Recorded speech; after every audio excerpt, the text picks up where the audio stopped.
नमस्कार। मैं रंजना कहानियों के संसार से निकाल कर लाई हूँ शिवानी जी की कहानी नथ। यदि कहानी पसंद आए तो मेरे चैनल को लाइक, शेयर और सब्सक्राइब करें। शिवानी जी की कहानी नथ। पुट्टी ने उठकर अपनी छोटी सी खिड़की के द्वार खोल दिए। धुएं से काली दीवारों पर सूरज की किरणों का जाल बिछ गया। छत से झूलते हुए छींके में धरे ताजे मक्खन की खुशबू से कमरा भर गया और पुट्टी के हृदय में एक टीस सी उठी।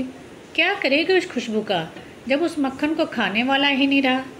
ऐसे ही ताजे मक्खन की डली फाफर की काली रोटी पर धरकर खाते खाते उसके पति ने उसके मुंह में अपना जूठा गस्सा ठूंस दिया था। ठीक जाने के एक दिन पहले उस दिन भी ऐसे ही खिड़की के पट से चोर सा उजाला आकर पूरे कमरे में फैल गया था और उसी उजाले के पीछे पीछे न जाने कहां से उसकी सास आकर खड़ी हो गई थी। अपने फौजी पुत्र की बहू को कर्कशा सास ने वहीं चीर कर धर दिया था। हद है बेशर्मी की। हमारे कुमाऊं की छोकरी होती तो ऐसी बेशर्म थोड़े ही होती है न। तिब्बत की लामानी इसी से गुण दिखा रही है। सास के जाने के पश्चात वह कितनी देर तक पति की छाती पर सिर धरे सुबकती रही थी, पर जिस छाती को चीनियों की गोलियों की वर्षा झेलनी थी वह सुंदर पत्नी की टेक बनती भी तो कैसे। गुमान सिंह के जाते ही पुट्टी पर विपत्तियों का पहाड़ टूट पड़ा। सास, विधवा ननद और जेठानी की गालियां सुनती तो वह जानबूझकर ही बहरी बन जाती। दोनों कानों पर हाथ रखकर इशारा करती कि उसे कुछ भी नहीं सुनाई दे रहा है। विधवा ननद का पर्वताकार शरीर क्रोध के भूकंप से डोल उठता। अंधी, कानी, बहरी लड़कियां क्या अभी भी बची हैं भौजी तुम्हारे तिब्बत में? अभी हमारा एक भाई और भी तो है। वह व्यंग भरे स्वर में चीख कर कहती। अपने दोनों कानों पर हाथ धरकर अपनी भोली सूरत को और भी भोली बनाकर पुट्टी सधे अभिनय की मुद्रा में कहती, क्या करूं? न जाने क्या हो गया इन कानों में। हरदम साए साए की आवाज आती है। एकदम बज्जर गिर गया है निगोड़े कानों में। इतना घमंड था ना अपने रूप का। तिब्बत के जादू से हमारे भैया को भेड़ बना कर रख दिया। इसी से भगवान ने सजा दी। भगवान करे तुम्हारे कानों पर ही नहीं पूरे शरीर पर बज्जर गिरे। कुलच्छनी न होती तो क्या गुमान को लद्दाख जाना पड़ता। पुट्टी अपनी हिरनी सी तरल दृष्टि से उसे देखकर हंसती रहती, जैसे उसकी पुरुष गर्जना का एक भी शब्द उसके पल्ले न पड़ा हो। माता, भाई, भौजाई और विधवा बहन से लोहा लेकर ही गुमान उसे ब्याह लाया था। अपनी माँ के साथ वह गांव-गांव में फेरी लगाकर बिसाती का छोटा मोटा सामान बेचा करती थी। स्वास्थ्य से दमकते लाल चेहरे पर उसकी तीखी नाक और बड़ी बड़ी आंखें लामा कन्याओं की भांति चपटी और छोटी नहीं थी। कानों में गंदे पीले सूत में गुथे फिरोजा और मूंगे झूलते थे। कंधे से टखने तक झूलते उसके तिब्बती लबादे की ढीली ढाली बाहों में वह एकदम बच्ची लगती। पर कभी कभी लबादे की केंचुली उतार कर वह उसकी बाहों में रहस्यमय सीवन से ढूंढ ढूंढ कर जुएं मारती। और अब लबादे की केंचुली से रहित उसका उन्मुक्त यौवन किसी लपलपाते नाग की भांति देखने वालों को डसने दौड़ पड़ता। गुमान ने भी एक दिन उसे बिना केंचुली के देख लिया। गांव के चौराहे पर उसकी माँ ने अपनी गंदी चादर फैलाकर दुकान खोल दी थी। जम्बू, गनफ्रेड़ी आदि मसाले की जड़ी बूटियों के बीच वह स्वयं टांग पसाकर धूप सेंक रही थी और एक टीले पर बैठी उसकी सुंदर पुत्री अपने लबादे की बाहों से जुएं बीन बीन कर मार रही थी। गुमान सिंह छुट्टियों में घर आया हुआ था। सुबह उठकर घूमने निकला और माँ बेटी की हाट के सामने ठिठक कर रुक गया। पुट्टी अपनी सुडौल बाहों को अपने लबादों की मुर्दा बाहों से टटोल कर जुएं निकाल रही थी। गुमान को देखा तो लजाकर उसने हाथ खींच लिए। उसके गालों की उठी मंगोल हड्डियों के बीच गुलाबी रस का सागर छलक उठा। चौड़े माथे पर गोंद की तरह चिपकाई काले केशों की पुट्टी से निकलकर कुछ केश हवा में फड़फड़ा रहे थे। जीर्ण कुर्ते के बटनों की पूर्ति एक बड़ी सी सेफ्टी पिन लगाकर की गई थी, पर किसी बेगवती नदी के दो पाटों पर बंधा गया रस्सी का पहाड़ी पुल जैसे साधारण सी हवा में कांप कांप उठता है, उसी भांति सेफ्टी पिन रह रहकर कांप रही थी। गुमान अकारण ही चीज़ों का मोलतोल करने लगा। कभी मैली चादर पर सजे छोटे आईने में अपनी मूंछ संवारता, कभी नीले फिरोजा की अंगूठी पहनता और कभी उठकर तिब्बती घंटियां ही टनटनाने लगता। क्यों बेकार में गड़बड़ करता? पुट्टी की माँ ने अपनी टूटी फूटी हिंदी में उसे झिड़क दिया, लेना है तो लो, नहीं तो जाओ। उसकी युवा पुत्री के आते ही गांव के मंचलों की भीड़ का जम जाना नित्य का नियम था, पर वह बड़ी खूंखार और रूखी औरत थी। जौ की शराब और भेड़ बकरे के कच्चे गोश्त ने उसका रक्तचाप शायद और भी बढ़ा दिया था। असली और नकली ग्राहक को चट से बीन कर पटक देती थी, पर गुमान को दोबारा झिड़कने का साहस उसे नहीं हुआ। उस गोरे तरुण की निर्भीक दृष्टि में कुछ अजीब मोहिनी थी। फिर वह फौजी जवान था, ऐसा फौजी जो 1-2 दिन में ही निर्मम चीनी लुटेरों को भगाने लाम पर जा रहा था। पुट्टी की माँ का मन अकारण ही ममता से भर गया। चीनियों को वह कभी क्षमा नहीं कर पाई थी।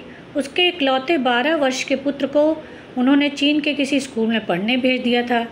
उसके दमे के रोगी पति को सड़क की बेगार में जोत जोत कर मार डाला गया था।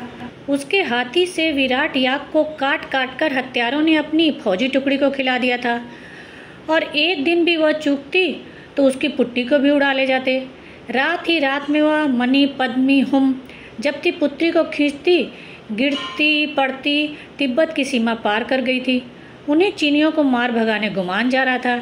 इसी से वह उनकी श्रद्धा का पात्र बन गया था। वह नित्य ही उस सराय में पहुंच जाता जहां पुट्टी अपनी माँ के साथ रहती थी। पुट्टी उसके लिए मक्खन, नमक वाली गरम तिब्बती चाय और पशम सहित भुने गए भेड़ की रान के बड़े बड़े टुकड़े तैयार करती। पुट्टी की माँ दोनों पर अपनी छोटी छोटी आंखों का अंकुश लगाए बैठी रहती। फिर भी न जाने कब पुट्टी के मंगोल कटाक्षों की अर्गला गुमान के हृदय कपाट पर स्वयं ही लग गई। जाने के 3 दिन पूर्व गुमान ने पुट्टी की माँ के सम्मुख उसकी पुत्री से विवाह का प्रस्ताव रखा तो बड़ी सोच में पड़ गई। कुम्हैयों के बीच खाली दाल भात खाकर उसकी तिब्बती बेटी कैसे जिएगी? बिना जौ की शराब के उसके गले के नीचे रोटी का गस्सा नहीं उतरता है। फिर दूध चीनी वाली चाय भला कौन तिब्बती लड़की घुटक पाएगी? फिर वह गुमान की माँ और विधवा बहन को देख चुकी थी। उसकी क्रूर बुढ़िया के शासन में उसकी पुट्टी घुल घुल कर रह जाएगी। नहीं, दृढ़ स्वर में अपना निश्चय प्रकट करने को उसने अपनी गर्दन ऊंची की तो देखा गुमान और पुट्टी दोनों दीन याचक की दृष्टि से उसे देख रहे थे। दूसरे ही क्षण पुट्टी की माँ को ग्राम के मंचलों का ध्यान आया, जो भूखे व्याघ्र की भांति पुट्टी को किसी भी क्षण निगल जाने को तत्पर थे। उसने अपनी सहमति दे दी, पर अभी गुमान को अपनी माँ, बहन और बिरादरी से मोर्चा लेना था। माँ ने पहाड़ से कूद जाने की धमकी दी। बहन ने कहा वह फांसी लगा लेगी। पर तिब्बत की सुंदरी कन्या को लाकर जब गुमान 5 पंचों के सामने सीना तान कर खड़ा हो गया तो पंच भी सहम गए। पुट्टी के सात्विक सौंदर्य ने धर्म, जाति और रूढ़ियों की उलझी गांठें क्षण भर में सुलझा दी। दूसरे ग्राम से पंडित बुलाकर गुमान के युवा मित्रों ने फेरे फिरा दिए और कुछ याकूत, फिरोजे, चांदी की 3-4 दंत खुदनियाँ और 4 बकरियों के दहेज के साथ जोर जोर से रोकर पुट्टी की माँ ने उसे सराय से ससुराल के लिए विदा किया। न जाने कितनी गालियों से सास ने उसका वरण किया। जिठानी और ननद उसके विचित्र लबादे का मजाक बनाती और जोर जोर से हंस रही थी, किंतु उस बदसूरत लबादे के भीतर जगमगाते रत्न को एक ही व्यक्ति ने पहचाना, वह था गुमान। वह जितना ही अपनी भोली भाली विचित्र पत्नी को देखता उतना ही उसके सौंदर्य में डूबता चला जाता। पुट्टी बहुत कम बोलती और बोलने और हंसने में उसके गालों की ऊंची हड्डियां कुछ और भी उठ जाती थीं। गुमान का कमरा बेहद छोटा और अंधेरा था। एक कोने में ताजे खोदे गए मिट्टी से सने आलुओं का ढेर था, दूसरी ओर 2 टूटे हुए हल दीवार से टिके थे जिस पर उसकी खाकी वर्दियां टिकी थीं। काली दीवार पर एक बड़ा सा आईना टंगा था जिसे गुमान मद्रास से खरीद कर लाया था। उसी आईने में युगल प्रेमियों ने एक साथ अपना चेहरा देखा तो दिन भर की कड़वाहट घुल गई। रात को अपनी नवेली पत्नी के लिए गुमान कमरे में ही खाना ले आया तो वह कट कर रह गई। बार बार उसने गर्दन हिलाकर कमरे में खाने की व्यवस्था पर असंतोष प्रकट किया। टूटी फूटी पहाड़ी में वह अपनी लज्जा व्यक्त करने की चेष्टा की, किंतु वह जिधर गर्दन फेरती वहीं उसका सजीला पति उसके मुंह में गस्सा ठूंस देता। पुट्टी अपने ढीले ढाली बाहों में मुंह ढांकने की चेष्टा कर अपनी तिब्बती भाषा में न जाने क्या बुदबुदाती और गुमान उसकी विचित्र बड़बड़ाहट को दोहराता तो वह खिलखिला उठती। गुमान होठों पर उंगली धरकर उसे इशारे से समझाता, धीरे हंसो, बगल वाले कमरे में अम्मा लेटी हैं। पुट्टी उसके गूंगे आदेश को चट समझ लेती। दोनों नंदन वन के उन शीतल वृक्षों की स्वर्गिक छाया में थे, जहाँ कोई भाषा का बंधन नहीं था। वहाँ केवल एक ही भाषा ग्राह्य थी, वह थी हृदय की। दूसरे दिन वह सास के पीछे पीछे छाया सी घूमती रही, पर वह एक शब्द भी नहीं बोली। ननद के साथ वह बर्तन मांजने बैठी तो ननद ने उसकी ओर देखकर पच्चे से थूक दिया। पुट्टी की आंखों में आंसू छलक आए। अभी तो उसका पति यहीं था, उसके जाने पर उसकी कैसी दुर्गति होगी। दूसरे दिन उसकी माँ उससे मिलने आई। पुत्री के कुमलाए चेहरे को देखकर उसका जी भर गया। अपनी भाषा में फुसफुसा कर उसने पुट्टी के हृदय का भेद लेने की बड़ी चेष्टा की, पर पुट्टी सिर झुकाए खड़ी रही, कुछ नहीं बोली। उसके पीछे खड़ी उसकी सास और ननद आग्नेय दृष्टि से उसकी माँ को देख रही थी। किसी ने उससे बैठने को भी नहीं कहा। तब गुमान अपने मित्रों की टोली के साथ शिकार खेलने गया हुआ था। लौटने पर अपनी माँ के अपमान की बात पुट्टी ने अपने तक ही सीमित रखी। इसी बीच गुमान सिंह के जाने का दिन आ गया। जाने से कुछ घंटे पहले गुमान सिंह ने खाकी थैली में लपेटकर एक रहस्यमय उपहार पुट्टी को थमा दिया। पुट्टी, इसमें तेरी पसंद की एक चीज़ लाया हूँ, पर अभी मत खोलना, समझी? और अकेले में देखकर इसे आलू की ढेरी के नीचे गाड़ कर रख देना। पुट्टी डबडबाई आंखों से पति के हंसमुख चेहरे को देखती रही। कहती भी क्या? अपने हृदय की व्यथा को वह अपनी ही तिब्बती भाषा में ठीक से व्यक्त कर सकती थी, पर उस भाषा के दुरू शब्द उसका पति कैसे समझता? पतली मूंछों के नीचे पति की मीठी हंसी के सपने देखती बेचारी आलू के ढेर पर सिसकती रही। एकाएक उसे पति के शब्द याद आए। इसे अकेले में देखना पुट्टी। हाथ की बादामी थैली को वह भूल ही गई थी। क्या लाया होगा गुमान? कांपते हाथों से उसने पोटली खोली और चौंक कर पीछे हट गई। पोटली से यदि काला नाग भी फन उठाए निकल आता तो भी वह शायद इतनी नहीं चौंकती। पोटली से उसके पीले गोल चेहरे की परिधि से भी बड़ी पीली चोखे सोने की नथ झकझक दमक उठी। लाल सफ़ेद और हरे कुंदन का जड़ाऊ लोलक उसके हाथ का स्पर्श पाकर घड़ी के पेंडुलम सा डोल उठा। सहसा उसकी आंखें पति के प्रति कृतज्ञता से डबडबा आईं। एक दिन गांव के प्रधान की बहू की नई नथ देखकर पति से आलू की इसी ढेर पर बैठकर एक नथ की फरमाइश की थी। हाथ के इशारे से उसने छोटी नाक के इर्द गिर्द उंगली से घेरा बनाकर पहले भूमिका बांधी। पहले तो गुमान समझा नहीं, फिर कैसे ठठाकर हंसा था। आज आलू के उसी ढेर पर नथ झकझक कर रही थी, पर उसे पहनकर बैठेगी तो देखेगा कौन? टप टप कर उसकी आंखों से आंसू गिरने लगे। न जाने कब उसकी माँ आकर चुपचाप उसके पीछे खड़ी हो गई। सास और ननद गुमान को छोड़ने बस टन गई थी। पुट्टी की माँ शायद बाजार जा रही थी। माथे पर पोटली की गांठ बंधी थी। दामाद से वह कल ही मिल चुकी थी। सुबह से ही पुट्टी के लिए उसका मन न जाने क्यों आज बहुत व्याकुल हो रहा था। सूजी सूजी आंखों से माँ को निहारकर पुट्टी ने इशारे से नथ दिखाई। पोटली को नीचे उतारकर माँ पुत्री के निकट खिसक आई। नथ हाथ से उठाई तो उसकी आंखें आश्चर्य से फट पड़ी। बाप रे बाप, कम से कम 6 तोले की है पुट्टी। इतना रुपया तेरे आदमी के पास कहाँ से आया? क्या पता माँ, कह गए हैं अम्मा से बचाकर जमीन में गाड़ देना। पुट्टी की माँ की आंखों में समधिन के प्रति घृणा उभर आई। ठीक ही तो कह गया, चुड़ैल अपनी बेटी को दे देगी। ला ला जल्दी से कुछ ला, गाड़ कर रख दूंगी, नहीं तो फिर बुढ़िया आ जाएगी। पर एक बार पहन तो बेटी, मैं भी देखूं। ऐसी नथ और ऐसा तेरा रूप, एक बार तो देख कर जाता अभागा। सुंदर पुत्री के सौम्य चेहरे पर नथ की शोभा देखकर उसकी आंखें भर आई। डलिया में धरे टूटे दर्पण को निकालकर पुट्टी ने अपना चेहरा देखा। चेहरा देखकर वह स्वयं लाज से लाल पड़ गई। छी, कहीं भी अच्छी नहीं लग रही हूँ। ऐसा कहकर वह अपनी माँ से अपने सौंदर्य की स्तुति बार बार सुनना चाह रही थी। तू अच्छी नहीं लग रही तो कौन अच्छी लगेगी? तेरी सास? अच्छा ला उतार नथ, मैं चट से गाड़ दूं। ऐसी चीज क्या बार बार बनती है? जब तक पुट्टी की सास और ननद लौटी, माँ बेटी ने 2 हाथ गहरा गड्ढा खोद कर नथ को गाड़ दिया था। नथ का इतिहास माँ बेटी तक ही सीमित रह गया। फिर धीरे धीरे युद्ध की दारुण विभीषिका में पुट्टी भटक कर रह गई। भांति भांति के भयानक समाचार सुनकर वह तड़प कर रह जाती। कभी सुनती कुमाऊं के असंख्य वीर जवानों के पावन रक्त के अबीर से नेपा और लद्दाख के वन वनांत रंग गए हैं। कभी सुनती चीनी हत्यारों ने चारों ओर से घेर कर कुमाऊं रेजिमेंट की एक पूरी टुकड़ी को तोपों से भून दिया है। भूखी प्यासी वह कभी स्कूल के हेडमास्टर के रेडियो से कान सटाकर बैठ जाती, कभी बिलक बिलक कर रोने लगती। हिंदी वह ठीक से समझ नहीं पाती थी और न ठीक से समझ आने के कारण युद्ध के भयानक समाचार उसे और भी भयानक लगते। सास दिन भर बड़बड़ाती, कुलच्छनी रो रो कर कैसा अशगुन कर रही है। बहुत दिनों तक गुमान की कोई चिट्ठी नहीं आई और फिर एक दिन तार आया। कुमाऊं रेजिमेंट का गुमान सिंह दुश्मनों की गोलियां झेलता हुआ आखिरी दम तक अपनी चौकी पर डटा रहा। अंत में जांग में गोला फट कर लगने से वह वीर गति को प्राप्त हुआ। जब उसकी सास और ननद छातियां पीट घायल हथनी से चिंघाड़ रही थीं, तब पुट्टी शांत प्रस्तर प्रतिमा सी आलुओं के ढेर पर बैठी थी। वही आलुओं का ढेर उसके प्रेम का ताजमहल था। उसी ढेर पर सौभाग्य ने उसका वरण किया था और आज वही वैधव्य का विषधर उसे डस गया था। एक एक आलू के साथ सहस्त्र स्मृतियां लिपटी पड़ी थी।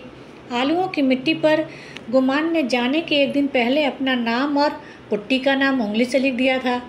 नाम के उसी घेरे को पुट्टी एक टक देख रही थी। पुट्टी की माँ बिलखती आई, पर पुट्टी को देखकर स्तब्ध रह गई।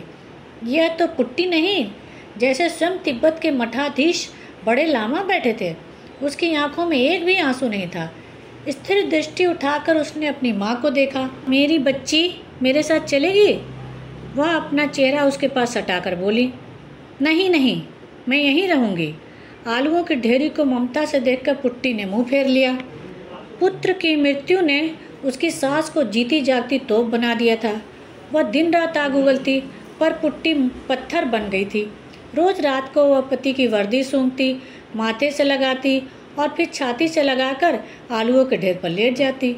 जिधर करवट बदलती उधर भी वर्दी को यत्न से लेटा देती और धुएं से काली छत को देखती रहती। एक दिन उसने सुना उसके ग्राम से 70 मील दूर की तहसील पर कमिश्नर साहब आए हुए हैं और गांव की स्त्रियों से सोना मांग रहे हैं। सोना जमा कर देश के लिए गोलियां खरीदी जाएगी, बारूद आएगा और उसी गोला बारूद से चीनियों से लोहा लिया जाएगा। किसके पास होगा इतना सोना? पुट्टी ने सुना। उसकी सास अपनी पुत्री को कह रही थी, हमारे दरिद्र गांव में तो 2 बेला 1 मुट्ठी अन्न भी नहीं जुटता। मेरे पास तो 10 तोले की नथ है, पर क्यों दूं? इन्होंने ही तो मेरे बेटे को छीन लिया। पुट्टी मन ही मन सास पर झुंझला उठी। इस बुढ़ापे में भी नथ का लोभ नहीं गया। उसकी आंखें सहसा अंधेरे कमरे में जुगनू सी चमकी। उसके हाथ स्वयं ही टटोल टटोल कर आलुओं को ढेर को हटाकर मिट्टी खोदने लगे। गांव की तहसील में बड़ी भीड़ थी। कमिश्नर साहब ने अपने बंद गले के अफसरी कोट के बटन खोलकर बड़ा जोशीला भाषण दिया। उसमें उन्होंने यह भी उल्लेख किया कि किस प्रकार उनकी पत्नी ने अपने गले की चेन खोलकर रक्षा कोष में दे दिया है। सभा में अजीब सी शांति थी। तभी भीड़ को चीर कर एक तिब्बती किशोरी बढ़ गई। उसके फटे लवादे की बाहों से उसकी बताशे सी सफ़ेद कोहनियाँ निकल आई थी। तेजी से चलने के कारण वह अभी भी हाँफ रही थी। ललाट पर पसीने की बूंदें उसके चंपई रंग को और भी मनोहारी बना रही थी। जल्दी से हाथ की खाकी पोटली को कमिश्नर की थैली में डालकर वह भीड़ में खो गई। न उसे अपनी उदारता की घोषणा करने का अवकाश था, न कोई कामना। कमिश्नर पत्नी की पतली आधे तोले की चेन नई सोने की नथ की कुंडली के नीचे न जाने कहाँ खो गई। बातों के धनी कमिश्नर की 70 मूछों को पुट्टी के आकस्मिक आगमन ने सहसा खींच कर नीचा कर दिया। अपनी पत्नी के सामान्य दान की ऊंची घोषणा का खोखलापन उन्हें स्वयं धिक्कार उठा। क्या वह पतली चेन उसकी पत्नी का एकमात्र आभूषण था? उनका 100 तोला सोना तो स्टेट बैंक के लॉकर से लाकर स्वयं उनकी माँ ने कहीं गाड़ दिया था। युद्ध के दिनों में भला बैंक में सोना कौन धरेगा बेटा, माँ ने कहा था। कांपते कंठ से उन्होंने भीड़ को सूचित कर दिया, एक अज्ञात महिला अभी अभी यह नथ दे गई है। भीड़ में वह जहाँ कहीं भी हो आकर इसकी रसीद ले जाए। हाथ में पकड़कर उन्होंने नथ उठाकर भीड़ को दिखलाई। तिल मिलाते सूर्य की प्रखर किरणों में नथ झक झक कर उठी। भीड़ से कोई भी महिला उठकर रसीद लेने नहीं आई। केवल नथ की चमक चमक कर पुट्टी के सात्विक दान की रसीद अपने सुनहरे अक्षरों में स्वयं लिख गई। धन्यवाद।